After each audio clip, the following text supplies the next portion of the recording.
ಒಂದು ಕಾಲದಲ್ಲಿ ಒಂದು ಕಾಗೆ ರುಚಿಕರ ಚೀಸ್ ತುಂಡನ್ನು ಕಂಡಿತು. ಅದು ಚೀಸ್ ಹಿಡಿದು ಎತ್ತರದ ಮರದ ಮೇಲಕ್ಕೆ ಹಾರಿತು. ಇದು ನನ್ನ ಊಟ ಎಂದು ಕಾಗೆ ಯೋಚಿಸಿತು. ನಾನು ಇದನ್ನು ಸಂತೋಷದಿಂದ ತಿನ್ನಬೇಕೆಂದು ಬಯಸುತ್ತೇನೆ. ಆ ಸಮಯದಲ್ಲಿ ಒಂದು ಚಾತುರ್ಯವಂತ ನರಿ ಕಾಡಿನಲ್ಲಿ ನಡೆಯುತ್ತಿತ್ತು. ನರಿ ಕಾಗೆ ಚೀಸ್ ಜೊತೆಗೆ ಇರುವುದನ್ನು ನೋಡಿದಾಗ ಕಣ್ಣುಗಳು ಮಿನುಗಿದವು. ಒಳ್ಳೆಯ ಅವಕಾಶ.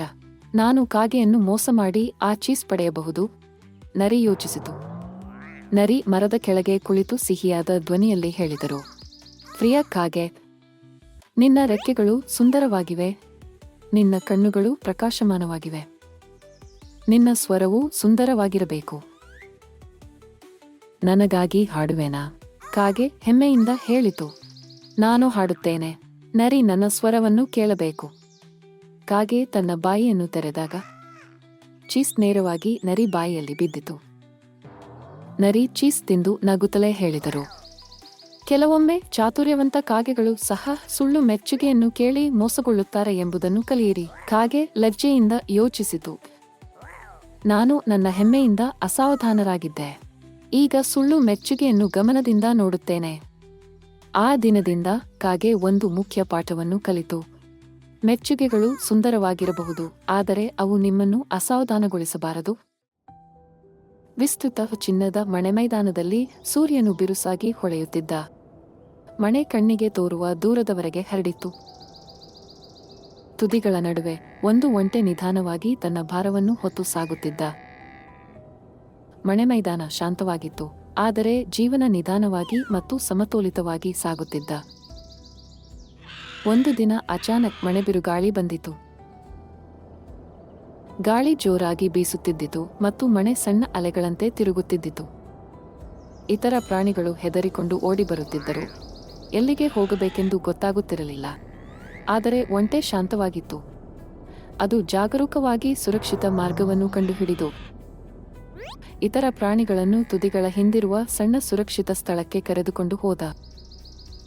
ಬಿರುಗಾಳಿ ಮುಗಿದ ನಂತರ ಎಲ್ಲಾ ಪ್ರಾಣಿಗಳು ಸುರಕ್ಷಿತವಾಗಿ ಇದ್ದರು ಮತ್ತು ಸಂತೋಷಪಟ್ಟರು. ಓಡಿಬರುವುದು ಅಥವಾ ಹೆದರಿಕೊಳ್ಳುವುದು ಸಹಾಯ ಮಾಡದು ಎಂಬುದನ್ನು ಅವರು ಅರ್ಥ ಮಾಡಿಕೊಂಡರು.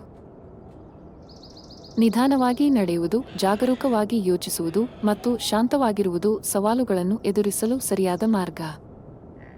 ಆಮೇಲೆ ಒಂಟೆ ಒಂದು ಸಣ್ಣ ಹಸಿರು ಪ್ರದೇಶಕ್ಕೆ ಬಂದಿತು.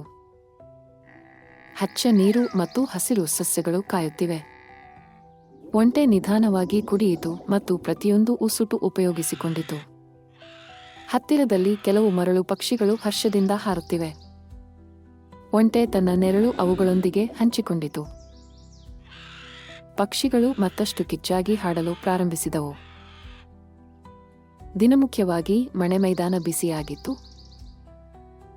ಆದರೆ ಒಂಟೆ ನಿಧಾನವಾಗಿ ನಡೆದು ಹೋದಿತು, ಬೇಗ ಹೊಚ್ಚಿಕೊಂಡಿಲ್ಲ. ಸೂರ್ಯ ಅಸ್ತಮಿಸುವಾಗ ಆಕಾಶವು ಕಿತ್ತಳೆ ಮತ್ತು ಗುಲಾಬಿ ಬಣ್ಣಗಳಲ್ಲಿ ಬದಲಾಯಿಸಿತು.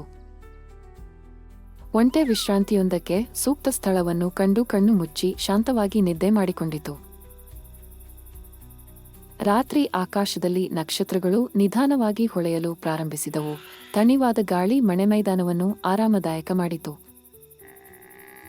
ಒಂಟೆ ಮತ್ತೊಂದು ಹೊಳೆಯುವ ದಿನವನ್ನು ಕನಸು ಕಂಡಿತು. ಧೈರ್ಯ, ಶಾಂತಿ ಮತ್ತು ಇತರರಿಗೆ ಸಹಾಯ ಮಾಡುವುದು ಸುರಕ್ಷತೆ, ಸಂತೋಷ ಮತ್ತು ಯಶಸ್ಸು ತರಬಹುದು.